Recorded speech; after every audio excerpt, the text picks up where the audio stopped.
So second most important organic compound is ethanoic acid, या हम इसको बोलते हैं, इसका कॉमन नेम है एसिटिक एसिड। सो ये इसका मॉलिक्यूलर फॉर्मूला है, that is CH3 C double bond OH COOH group. So COOH group that is carboxylic group, right. So जो इथेनोइक एसिड है या फिर हम एसिटिक एसिड हम कह सकते हैं, ये मोस्टली जो है फ्रूट्स के अंदर पाया जाता है, ठीक है। ज़रूरी नहीं, ज़्यादा अमाउंट में नहीं, लेकिन कुछ परसेंटेज जो है इसकी फ्रूट्स के अंदर मिलती है। अगर हम एसिटिक एसिड को कर दें डाइल्यूट, मतलब क्या है, अगर हम एसिटिक एसिड को डाइल्यूट कर दें या फिर हम इसकी 5 to 8% सॉल्यूशन इसका हम बनाएं, ठीक है, तो क्या मिलेगा हमें, विनेगर। उस 5 to 8% सॉल्यूशन अगर हम एसिटिक एसिड का लेते हैं, उसको हम बोलते हैं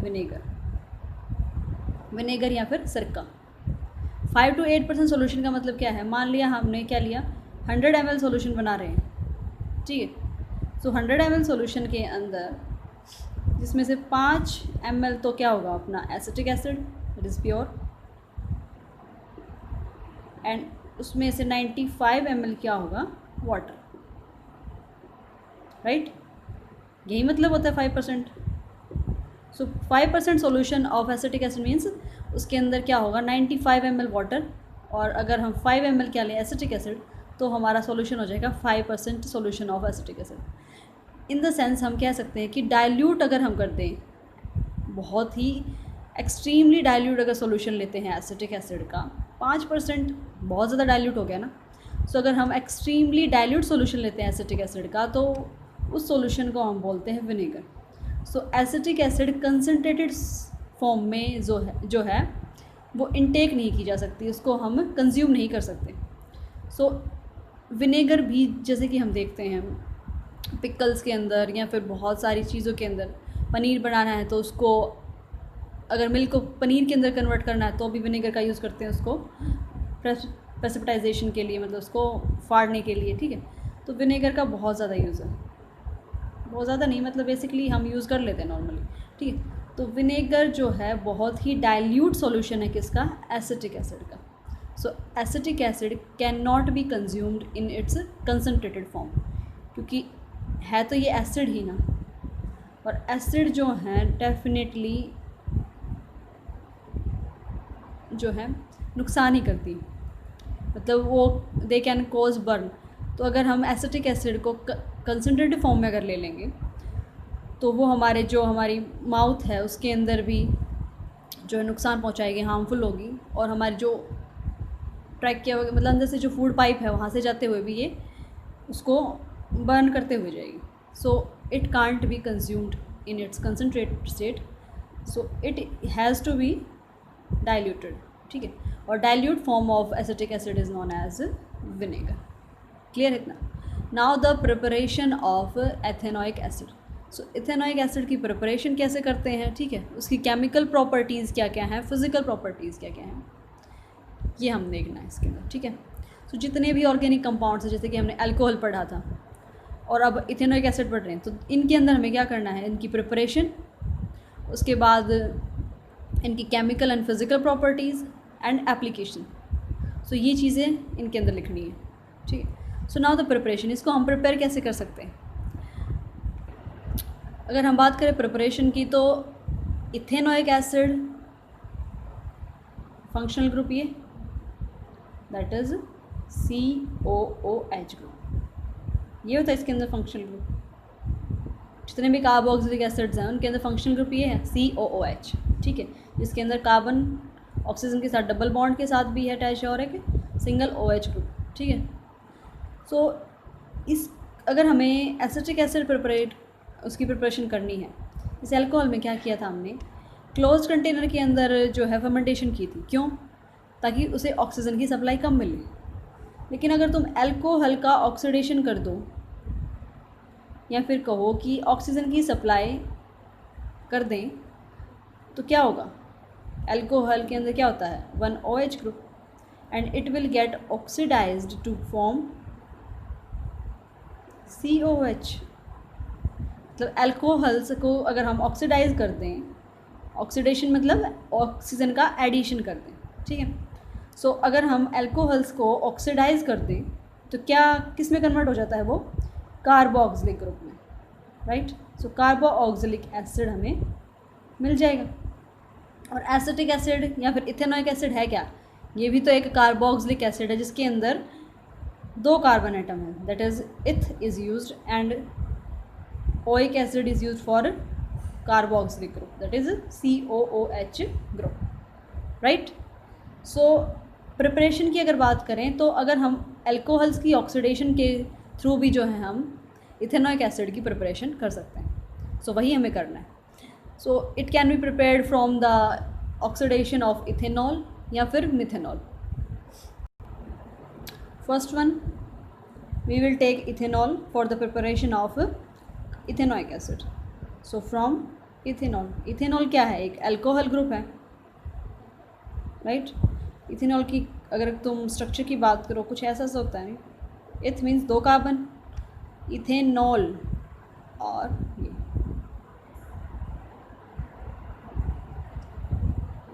बस एक चीज़ ध्यान रखनी है, इथ है तो इसका मतलब क्या है, 2 कार्बन होंगे, चाहे वो कोई भी कंपाउंड हो, ठीक है। ऑर्गेनिक कंपाउंड की अगर बात है, अगर इथ है तो उसके अंदर 2 कार्बन होंगे। तो मैं उसकी सिर्फ कंपाउंड की फॉर्मेशन, अगर उसका मॉलिक्यूलर फॉर्मूला लिखना है तो उसमें सिर्फ क्या है, कार्बन की वैलेंसी को कंप्लीट करना है। कार्बन सिर्फ 4 बॉन्ड बनाएगा, बस ये चीज़ जो है दिमाग में सेट कर लो कि कार्बन जो है सिर्फ 4 बॉन्ड ही बनाएगा, because it has the valency 4, correct. And all the bonds are covalent bond, right. जैसे यहाँ पे देखो 1 2 3 एंड 4, इसीलिए मैंने यहाँ पे हाइड्रोजन ग्रुप नहीं लगाया, ठीक है, हाइड्रोजन को अटैच नहीं किया, क्योंकि यहाँ पे कार्बन की वैलेंसी कंप्लीट हो चुकी है। तो चौथे 5वें बॉन्ड की ज़रूरत नहीं है ना, ज़रूरत क्या, 5वां बॉन्ड बन ही नहीं सकता, ठीक है। सो हर एक कार्बन के ऊपर जो है सिर्फ 4 ग्रुप ही अटैच हो सकते हैं, 4 बॉन्ड ही वो फॉर्मेशन ही वो कर सकता है, ठीक है। सो कोई भी ऑर्गेनिक कंपाउंड है उसका अगर तुम मॉलिक्यूलर फॉर्मूला लिख रहे हो तो उसकी वैलेंसी जो है कंप्लीट होनी चाहिए, 4 से ना तो कम होने चाहिए बॉन्ड या ना ही 4 से ज़्यादा होने चाहिए, राइट। सो ये हमारा क्या है, इथेनॉल है, इट इज़ इथेनॉल। इसकी हमने क्या करनी है, ऑक्सीडेशन, मतलब एयर की सप्लाई कर दो। एयर के अंदर ऑक्सीजन की भरपूर मात्रा है ना, तो in the presence of air अगर हम इसको रिएक्ट कराते हैं, एक बैक्टीरिया होता है एसिटोबैक्टर, ये जो एंजाइम्स है ना, जैसे एसिटोबैक्टर, तो एसिटिक एसिड बनाने के लिए जो बैक्टीरिया यूज़ होगा ना, जो बैक्टीरिया एसिटिक एसिड के अंदर कन्वर्ट करता है किसी सब्सटेंस को, उसका नाम हो गया एसिटोबैक्टर। तो उनके नाम से ही जो है रिजेम्बलेंस देगा वो, ठीक है। सो जो एंजाइम्स ऑक्सीडेशन कराते हैं उनका नाम क्या होता है, ऑक्सीडाज होता है, ठीक है। सो इसके नाम से पता चल रहा है, अगर ऑक्सीडाज दे रखा होगा ना तो क्या करेगा वो एंजाइम, क्या कराएगा, ऑक्सीडेशन ही कराएगा। तो जो एंजाइम्स हैं, मतलब देखो मैंने 2 बताए थे ना कैटलिस्ट, 2 तरह के कैटलिस्ट होते हैं। वन इज़ इनऑर्गेनिक कैटलिस्ट, जैसे कि मेटल्स वगैरह हैं, निकल, पैलेडियम, ठीक है, प्लैटिनम, ये सारे जो मेटल्स हैं एज ए कैटलिस्ट यूज़ होते हैं। कैटलिस्ट का काम क्या है कि रिएक्शन को फास्ट कराना। और दूसरा टाइप है कैटलिस्ट का, कौन सा, ऑर्गेनिक कैटलिस्ट या फिर बायोकेमिकल कैटलिस्ट बोल सकते हैं, बायो कैटलिस्ट, ठीक है। सो एंजाइम्स जो हैं वो क्या है, हमारे बायो कैटलिस्ट, राइट। सो जितनी भी मोस्टली जो ऑर्गेनिक रिएक्शंस होती हैं, कुछ ऐसा मोस्ट ऑफ द की बात हो रही है, एक्सेप्शंस हो सकते हैं, एक्सेप्शंस नहीं कह सकते, कुछ रिएक्शंस ऐसी हैं जिन्हें जो हम मेटल कैटलिस्ट की हेल्प से या फिर दूसरे कैटलिस्ट की हेल्प से जो है कैटलाइज करेंगे, उनकी रेट को फास्ट करेंगे। लेकिन most of the organic reactions जो हैं उनके अंदर एंजाइम्स जो है एज ए कैटलिस्ट यूज़ होते हैं, राइट। सो इथेनॉल है, इथेनॉल की ऑक्सीडेशन कराए in the presence of a catalyst, that is enzyme का नाम क्या है यहाँ पे, एसिटोबैक्टर। तो अब इथेनॉल की ऑक्सीडेशन से क्या होगा, जो OH ग्रुप है किस में कन्वर्ट हो जाएगा, COH ग्रुप में। सो प्रोडक्ट क्या मिलेगा, carboxylic group, C double bond OH। एक बात और देखो, एडिशन ऑफ ऑक्सीजन क्या होता है, oxidation, and removal of hydrogen, oxidation. तो किसी भी रिएक्शन में अगर किसी कंपाउंड के अंदर से ऑक्सीजन का एडिशन हो रहा है उसके अंदर, या फिर हाइड्रोजन का रिमूवल हो रहा है, तो उस कंपाउंड का क्या हो रहा है, ऑक्सीडेशन हो रहा है। यहाँ पे देखो, एक सेकेंड, ये इथेनॉल था, इथेनॉल के अंदर क्या था, इस कार्बन पे तो 3 ही हाइड्रोजन अटैच है, इस पे भी 3 हाइड्रोजन अटैच है, ठीक है। डिफरेंस कहाँ आ रहा है, यहाँ पे देखो, इसके ऊपर कितने हाइड्रोजन अटैच थे, 2 हाइड्रोजन अटैच थे। यहाँ पे हाइड्रोजन का रिमूवल हो गया, तो removal of hydrogen that is oxidation. और एक ऑक्सीजन था यहाँ पे इस कार्बन पे कितने ऑक्सीजन अटैच हैं, 2, तो ऑक्सीजन का एडिशन भी हो रहा है। सो यहाँ पे दोनों ही जो प्रोसेसेस जो हैं वो हो रही हैं, रिमूवल हो रहा है हाइड्रोजन का और एडिशन हो रहा है किसका, ऑक्सीजन का। सो सिंपली जो है इथेनॉल का क्या हुआ है, ऑक्सीडेशन। इथेनॉल का क्या हो गया, oxidation to ethanoic acid, right.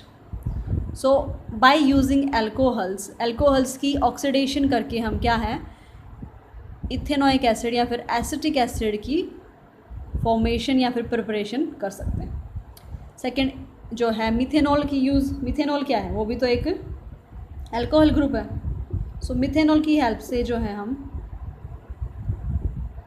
Methanol का ऑक्सीडेशन करके भी जो है एसिटिक एसिड की जो है सिंथेसिस की जा सकती है। कैसे, मिथेनॉल क्या है, CH3OH, यही है मिथेनॉल। सो इसमें तो मैम एक ही कार्बन है, तो इथेनोइक एसिड कैसे बनेगा, लेट्स सी। इसकी ऑक्सीडेशन हम ऑक्सीजन के साथ नहीं, कार्बन मोनोऑक्साइड के साथ कराएंगे, right.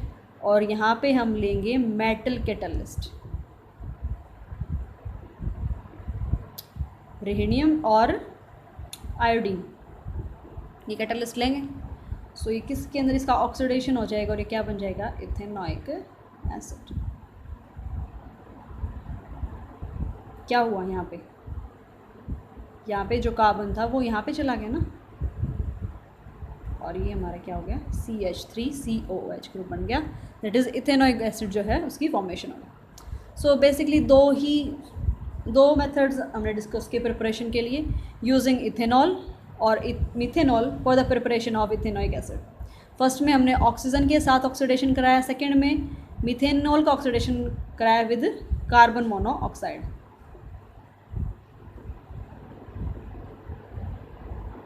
Right, now the physical and the chemical properties of ethanoic acid. Now the physical properties of ethanoic acid.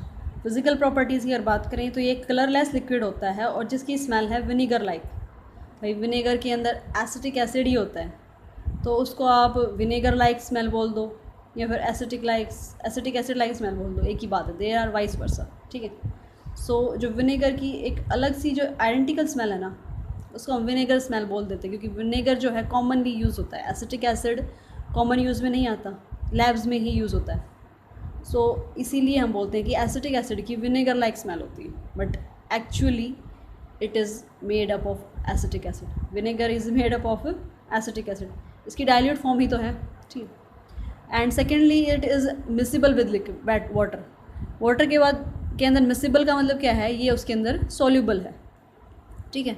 So it can be dissolved properly, it can be made homogeneous mixture with water. So जो अगर हम vinegar को water के अंदर mix कर देते हैं, एक होमोजेनियस मिक्सचर मिलता है, कोई लेयर वगैरह बाउंड्रीज जो हैं वो नहीं मिलती, वन फेज़ के अंदर होता है हमारा सॉल्यूशन, क्लियर सॉल्यूशन होता है, ठीक है। उसके बाद अगर बॉइलिंग पॉइंट की बात करें तो इसका बॉइलिंग पॉइंट 118 डिग्री सेल्सियस या फिर कह सकते हैं 391 केल्विन होता है। देखो 391 केल्विन डिग्री सेल्सियस में कन्वर्ट करने के लिए क्या करना पड़ेगा, 273 से एडिशन करना पड़ेगा, तो कितना हो जाएगा, 31 मिस्टेकन सब्ट्रैक्शन करना पड़ेगा, 273, ठीक है। सो 11 - 3 क्या होता है, it is 8, and 118 degree Celsius. Unit conversion नहीं आता है तो देयर वाज अ वीडियो, सो आप उसमें से देख सकते हैं कि यूनिट्स को जो है टेम्परेचर की यूनिट्स को कैसे कन्वर्ट करना है, ठीक है। सो बेसिकली क्या है, अगर हमें डिग्री सेल्सियस से केल्विन के अंदर कन्वर्ट करना है टेम्परेचर को, केल्विन स्केल में जो है कन्वर्ट करना है, तो क्या करते हैं, जो डिग्री सेल्सियस में टेम्परेचर है उसके अंदर 273 को ऐड कर दो, तो हमारा जो टेम्परेचर है वो किस में आ जाएगा, केल्विन के अंदर कन्वर्ट हो जाएगा, राइट। सो एंड अगर हम इथेनोइक एसिड को क्या कर दें, फ्रीज़ कर दें, तो ये जैसे पानी फ्रीज़ होता है उसकी तरह जो सॉलिड एक कंबाइंड फॉर्म में जो है फ्रीज़ नहीं होगा, इसकी क्या बन जाएंगी, फ्लेक्स बन जाएंगी। So it freezes to flakes. Now the chemical properties की अगर बात करें हम, so it is acidic in nature, तो जो एसिड्स केमिकल रिएक्शंस देते हैं, इथेनोइक एसिड भी सेम रिएक्शंस देगा। फॉर एग्जांपल जैसे कि अगर chemical properties of ethanoic acid,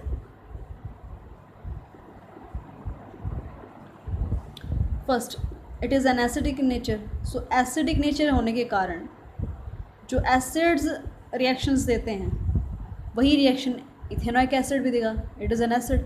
अगर बेसिकली अगर तुम लिटमस टेस्ट की बात करो तो it will convert blue litmus to red, right. और केमिकल रिएक्शन की अगर हम बात करें विद मेटल्स, अगर मेटल के साथ हम इसको रिएक्ट कराएं तो क्या होगा, मेटल के साथ एसिड्स रिएक्ट करके क्या रिलीज़ करते हैं, सॉल्ट की फॉर्मेशन होती है और यस हाइड्रोजन गैस रिलीज़ होती है, राइट। सो अगर हम इथेनोइक एसिड की reaction that is CH3COOH plus किसी भी मेटल के साथ कैल्शियम ले लो मान लिया, ठीक है, कैल्शियम के ऊपर चार्ज कितना होता है, +2 पॉजिटिव, ये मैंने मेटल की फॉर्म में लिया है सिंपल। सो कैल्शियम के साथ रिएक्शन कराई तो it will form a salt. So यहाँ से पहले हाइड्रोजन ही निकाल दो, बैलेंस करेंगे। बैलेंस क्यों किया कि कैल्शियम के ऊपर चार्ज होता है Ca2 पॉजिटिव, ठीक है। और जो ये अपना इथेनोइक एसिड है इसको अगर तुम डिसोशिएट होगा ये किसके अंदर, CH3COO नेगेटिव, तो 1 नेगेटिव चार्ज को 2+ चार्ज के साथ बैलेंस करना, तो क्या करेंगे, 2 एनाइंस लेने पड़ेंगे, ठीक है। इसलिए मैंने यहाँ पे क्या किया है, 2 एसिटिक एसिड के मॉलिक्यूल्स लिए, right. So it is just balancing हम नेक्स्ट अभी फर्स्ट चैप्टर करने वाले हैं उसमें करेंगे, ठीक है। तो CH3 यहाँ से हाइड्रोजन निकाल दो, first of all hydrogen release होनी है ना, तो हाइड्रोजन निकाल दी, बच गया कितना, ये वाला ग्रुप बच गया, और इसके अंदर क्या ऐड करना है, कैल्शियम को ऐड करना है। सो CH3COO डायरेक्ट ऐड नहीं कर सकते क्योंकि 2 मॉलिक्यूल एसिटिक एसिड के आयन के विल बैलेंस कैल्शियम, तो ये हमारा बन जाएगा क्या, salt, that is calcium ethanoate and hydrogen gas is released. So it is the simple acid reactions. जो एसिड रिएक्शंस देते हैं ना वही केमिकल प्रॉपर्टीज़ इथेनोइक एसिड भी शो करेगा, क्योंकि ये भी तो एक एसिड ही है, राइट। अगर न्यूट्रलाइजेशन प्रोसेस होती है, अगर हम किसी भी एसिड को बेस के साथ रिएक्ट कराते हैं, क्या है, एक सॉल्ट और वाटर की फॉर्मेशन होती है, दैट इज़ न्यूट्रलाइजेशन रिएक्शन होती है, न्यूट्रलाइजेशन हो जाता है एसिडिक और बेसिक कैरेक्टर का। तो उसी तरह इथेनोइक भी acid being an acid it will give neutralization reaction. So अगर इथेनोइक एसिड को that is CH3COOH will react with any base, NaOH हमें पता है it is the strongest base and most common base, ठीक है। So NaOH के साथ अगर रिएक्शन कराएं, it is an acid that is acetic acid and it is base, it will give a salt plus water.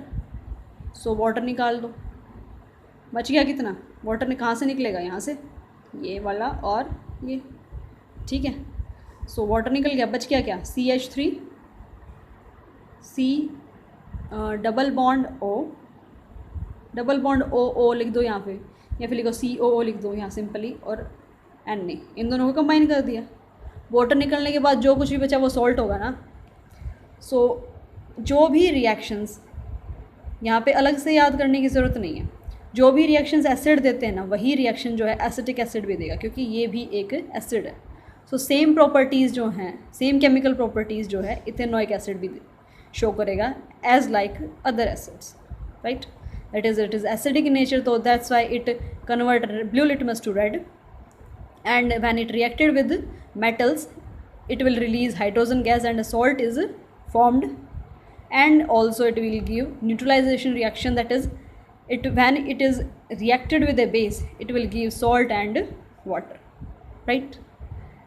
Now the soaps and detergent. What are the soaps and detergents? एक बहुत ही important reaction और रह गई, क्या थी वो? Esterification. Esterification, asters क्या होते हैं? These are the pleasant smelling compounds, जिनके अंदर से एक बहुत ही प्लीजेंट स्मेल आती है, दैट इज़ फ्रूटी स्मेल वो देते हैं, राइट. सो अगर हम किसी भी एसिटिक एसिड को या फिर इथेनोइक एसिड क्या बोलते हैं, कार्बोक्सिलिक एसिड को, अगर किसी कार्बोक्सिलिक एसिड को हम अल्कोहल के साथ रिएक्ट कराएं तो जो क्या बनता है, हमें प्रोडक्ट मिलता है क्या? एक एस्टर प्लस वाटर. क्या है? And it is called esterification.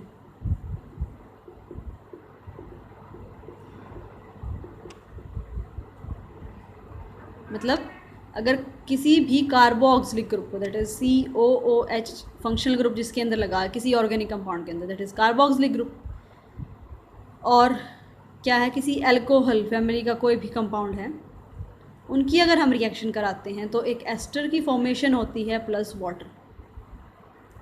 इसी तरह अगर हमने दो कंपाउंड पढ़े ऑर्गेनिक कंपाउंड, कौन कौन से? इथेनोइक एसिड और इथेनॉल. तो अगर हम इन दोनों की रिएक्शन करा दें, दोनों ही क्या है? One is carboxylic group, that is CH3COOH, ethanoic acid,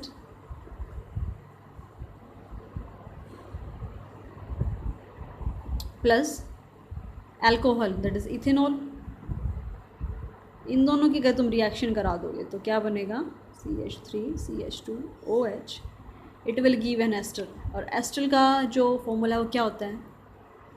that is CH3C double bond O C2H5. ठीक है. क्या हुआ? यहाँ से वाटर निकला this much and this one, ठीक है, और ये दोनों ग्रुप्स क्या हो गए? कंबाइन हो गए. इसको C2H5 बोल दो या फिर CH3CH2 बोल दो. C2H5 भी तो बोल सकते हैं ना इसको, दैट इज़ इथाइल ग्रुप है ये, ठीक है. तो वही हुआ है, हमारे पास ये वाला ग्रुप था, दैट इज़ दिस वन, और इसके साथ ये ऐड हो गया. तो हमारा क्या बन गया?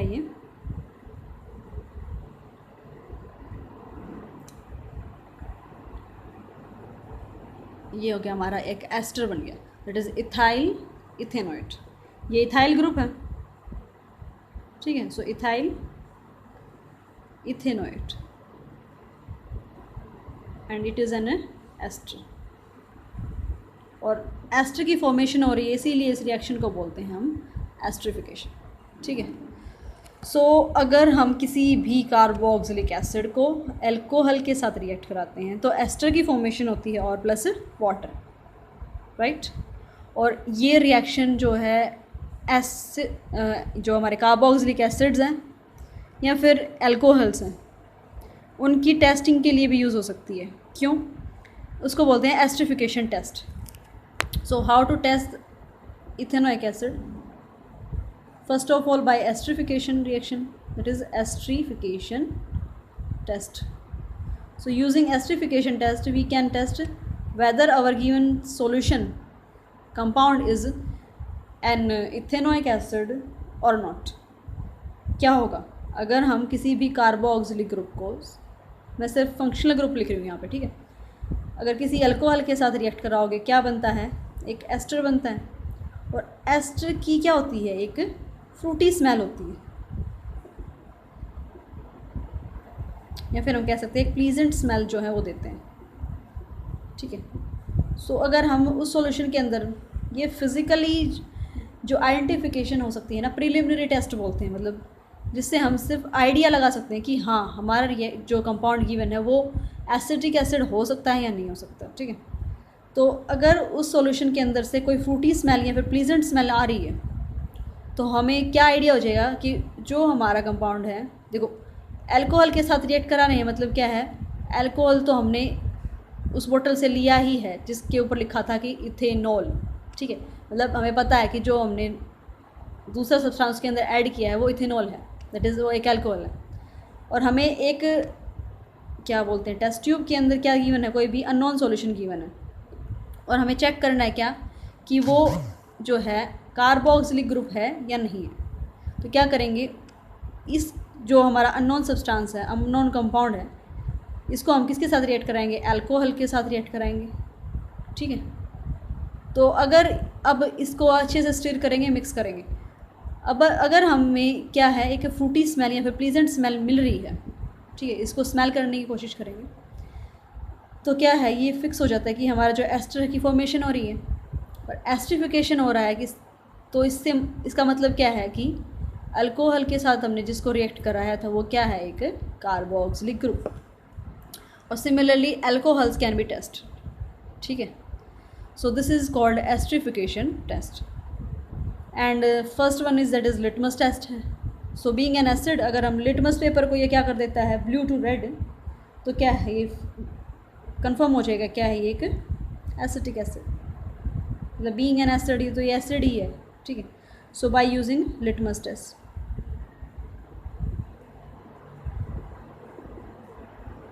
And it will convert blue litmus to red. तो इससे ये कंफर्म हो जाएगा कि ये हमारा गिवन सॉल्यूशन क्या है, एक एसिड है। और अगर हम इसकी रिएक्शन किसी बाइकार्बोनेट के साथ करा देते हैं तो क्या रिलीज़ होती है, एसिड की रिएक्शन अगर कार्बोनेट्स या बाइकार्बोनेट्स के साथ करा दो तो क्या रिलीज़ होता है, कार्बन डाइऑक्साइड गैस रिलीज़ होती है, ठीक है।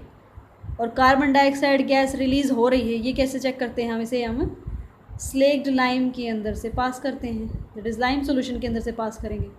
अगर लाइम सॉल्यूशन का कलर कैसा हो जाता है, मिल्की वाइट हो जाता है, सो इसका मतलब क्या है, जो कार्बन डाइऑक्साइड गैस रिलीज़ हो रही है। और कार्बन डाइऑक्साइड गैस रिलीज़ हो रही है, इसका मतलब क्या है, जो हमारा गिवन सब्सटेंस है वो क्या है, एक एसिड, ठीक है। तो प्रीलिमिनरी टेस्ट बोलते हैं इसको, कंफर्मेशन तो नहीं हुई लेकिन आइडिया हो गया कि हमारा गिवन सब्सटेंस अगर ऑर्गेनिक कंपाउंड है तो डेफिनेटली क्या है, एक इथेनोइक एसिड है या फिर एसिटिक एसिड, ठीक है। सो नेक्स्ट क्लास में हम पढ़ेंगे सोप्स एंड डिटर्जेंट्स।